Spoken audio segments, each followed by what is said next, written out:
เขามาต่อบทเรียนกันเลยเนาะเขาไปสร้างงานโมเดลฐานข้อมูลเนาะ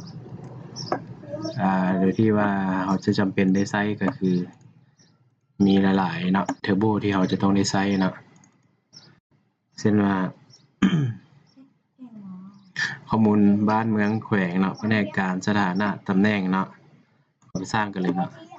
เปิดเทิร์นนิโมขึ้นมาตำแหน่งขึ้นมาใหม่เนาะKP Artisan Make นี่ละโมเดลเนาะจะสร้างเป็นโปรวินก็เนาะ P เดี๋ยวก่อนเนาะพี่ใหญ่บ่ได้เนาะพี่ใหญ่ได้บ่KP Artisan Make Model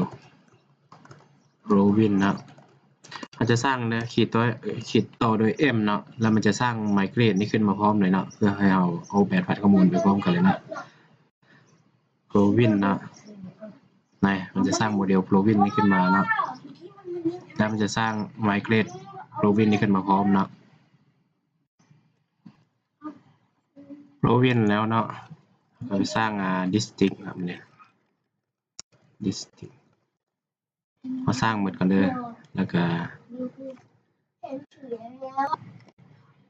District แล้วก็ Village นะ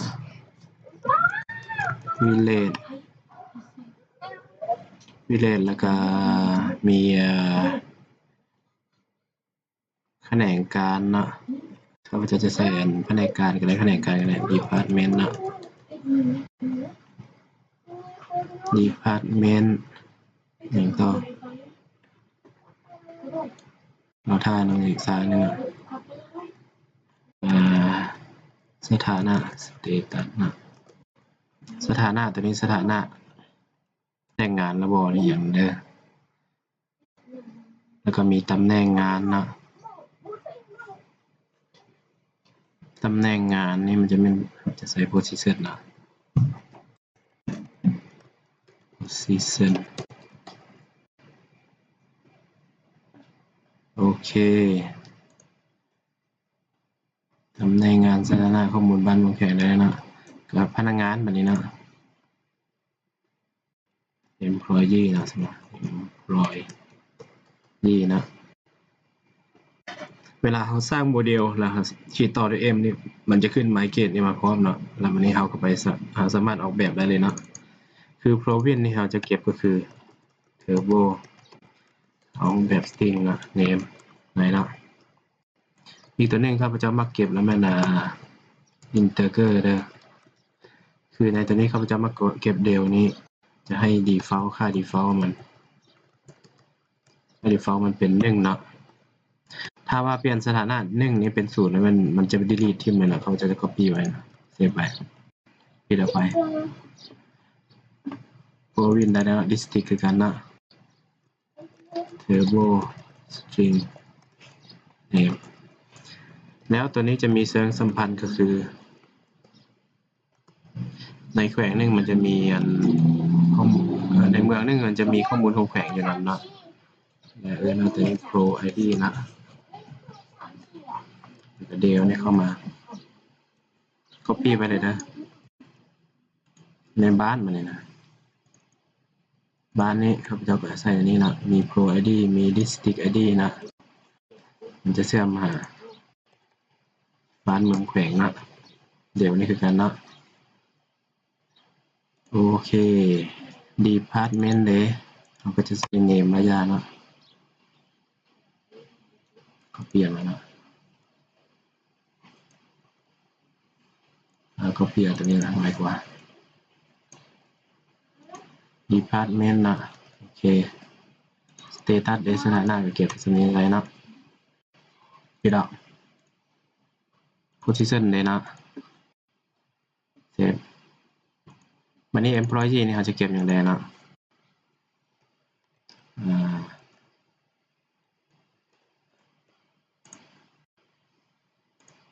first name บอก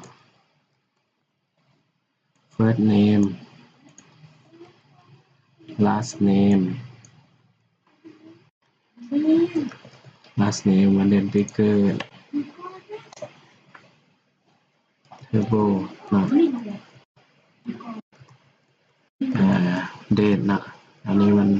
birth of date นะวันเดือนปีเกิดนะ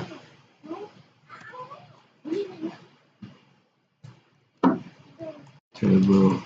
string เบอร์โทรนะ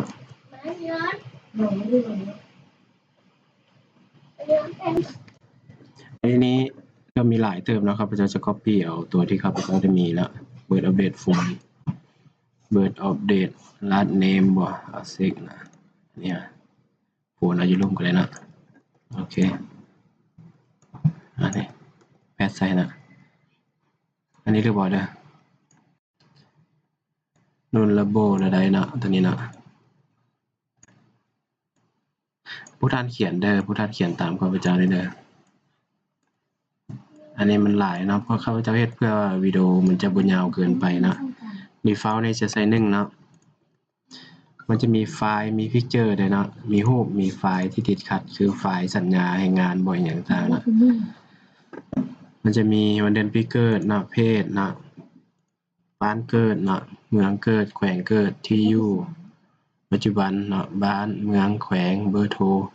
ตำแหน่งเนาะแขนงการเนาะวันที่เริ่มเฮ็ดเวียกวันที่หมดสัญญาเนาะ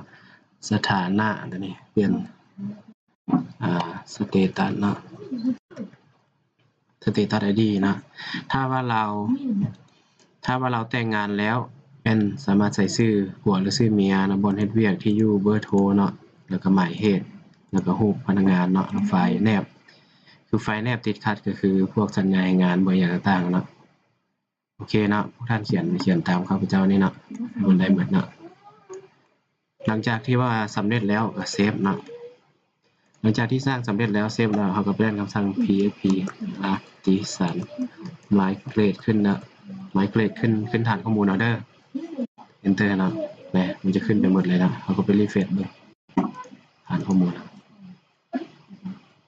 ใส่นะBovin เนาะvillage แม่นบ่ district นะ department employee บ่ employee หลายๆตัวที่เราสร้างบ่นะ delete มัน default มาจะเป็น1บ่นะหลายอย่างเนาะซึ่งว่าฐานข้อมูลตัวนี้แม่นเราจะได้ใช้ในการพัฒนาเนาะซึ่งเราจะได้เขียนแต่ละอย่างไปนะโอเคนะถือว่าวิดีโอนี้ข้าพเจ้าสิ้นสุดสำนี้เนาะขอบใจเจ้า